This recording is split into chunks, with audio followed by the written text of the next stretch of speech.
Hello, and thank you for downloading Witness from the BBC World Service. In January 1914, Britain unilaterally created the modern state of Nigeria by uniting two British protectorates in West Africa, one in the Muslim north of Nigeria, one in the mainly Christian south. Using the BBC archive, Alex Last looks back at a defining moment in Nigerian history. Many people like myself who belong to an earlier generation of Nigerians cannot help feeling somewhat overwhelmed by the prodigious changes which our country has undergone in just a little over half a century. The voice of Ernest Ikoli, the late Nigerian nationalist and journalist who was born in 1893. We should not forget that the Nigeria we see on the map today as one country was not always so. It was not a country, but a mere geographical expression. When Ernest Ikoli was a child, Nigeria was being shaped by British imperial ambition. It had already led to the creation of a colony at Lagos and a British protectorate declared over much of what is now southern Nigeria. Then in 1900, a veteran of Britain's colonial wars, Sir Frederick Lugard, was sent to Nigeria to extend British control northwards to the Muslim Emirates, which made up the vast Sokoto Caliphate, one of the largest pre-colonial African empires.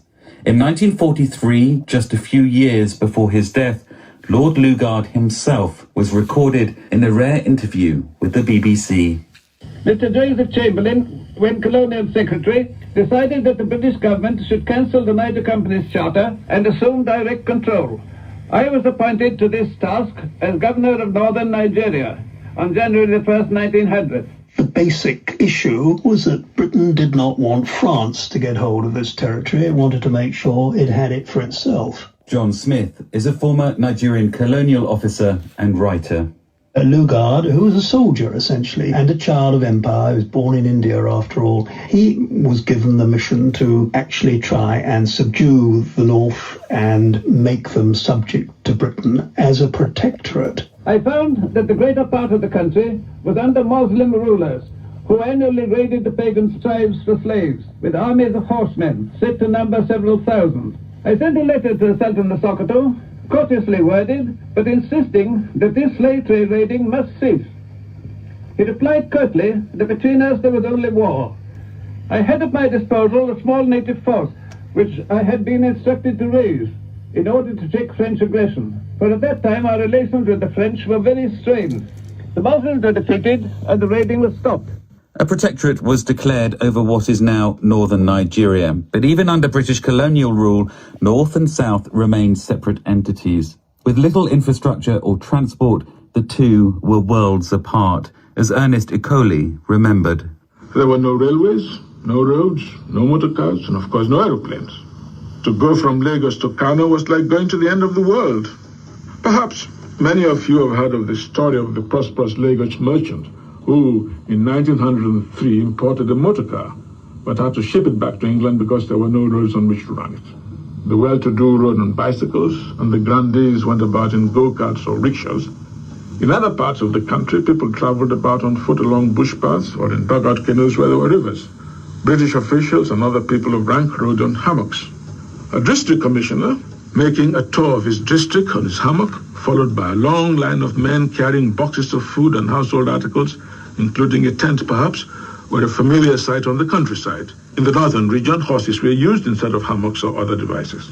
In the Northern Protectorate, there was also a huge difference in administration. When Lugard had defeated the Northern Emirates, he had a problem. He had very few men to impose British control, and Britain was not going to supply more. By this stage, London wanted empire on the cheap. So Lugard adopted an idea from British India and promoted the policy of indirect rule, using the existing traditional leaders to govern under British control. The structured political world of northern Nigeria's old emirates seemed to fit the bill. They had a population of 7 million in an area of nearly 300,000 square miles, and the total British military and civil establishment in 1908 was 399.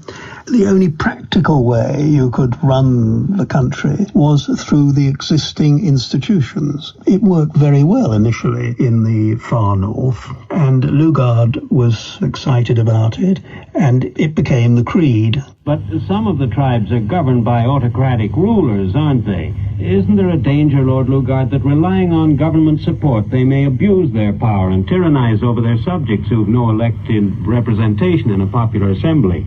Yes, that is a real danger. The parent state should for a time reserve the power to remove a ruler. Meantime, in dealing with advanced communities in Africa, such as the Muslim states in Nigeria, the advisor must keep a watchful eye on any such tendency to autocratic rule. He can do this through the district officers, who are in close touch with the villages. I, as a young district officer going around, for example, I was always accompanied by a representative of the emir, nice old gentleman, usually old enough to be my grandfather, who I was meant to do everything through. I spoke to the district head or the village head or the village meeting, rather than directly. That was the theory. In practice, of course, it wasn't quite like that. How was it? Well, he was often an old gentleman who would frequently fall asleep. But while promoting indirect rule in the north, the British government in London had, almost from the outset, considered uniting the northern and southern protectorates into one state. The process of unification was completed by Sir Frederick Lugard on January 1st, 1914. The country, for the first time, became United Nigeria. For Lugard, it was a challenge that he wanted to achieve. I think from the British government's point of view, I suspect that defiance of the French and making sure that a larger, bigger Nigeria would be able to stand out against Francophone Africa was one of the major considerations. As a consequence of unification, transport was dramatically improved. Rail lines brought crops from the north to the south. Workers and traders from different ethnicities began to move and settle in parts of the country which had previously been off limits. But there was opposition too, not least in the southeast, where the British created chiefs where there had been none, so they could extend their policy of indirect rule through local leaders. But despite the unification, British colonial officials continued to rule the constituent parts as virtual separate territories. They barely even spoke to each other, as one colonial officer's wife recalled when she described her voyage on the ship out to Nigeria. Officials going to northern Nigeria and those going to southern Nigeria looked upon each other with equal contempt, I think. We never spoke to each other. We always took it for granted that all southern officials were rather fat, rather flabby, that they started drinking at 6 o'clock, while we never started before 6:30. In the north, we rode on horses. In the south, it is said that some officials were carried in hammocks. But the internal separation had serious consequences. The south remained exposed to Christianity and took to Western education, while the north remained independently Islamic. 100 years on from unification, the fault lines still remain, but Nigeria has stayed together. And now the country's sheer scale, its population of 150 million, has made Nigeria one of the most important nations in Africa. The country which we all now proudly look up to as our common fatherland is a grand mosaic whose parts have been brought together bit by bit, and I hope will be preserved intact in the years that follow independence. Ernest Ikoli ending that edition of Witness by Alex Last. For a complete range of downloads and our terms of use, go to bbcworldservice.com/podcasts.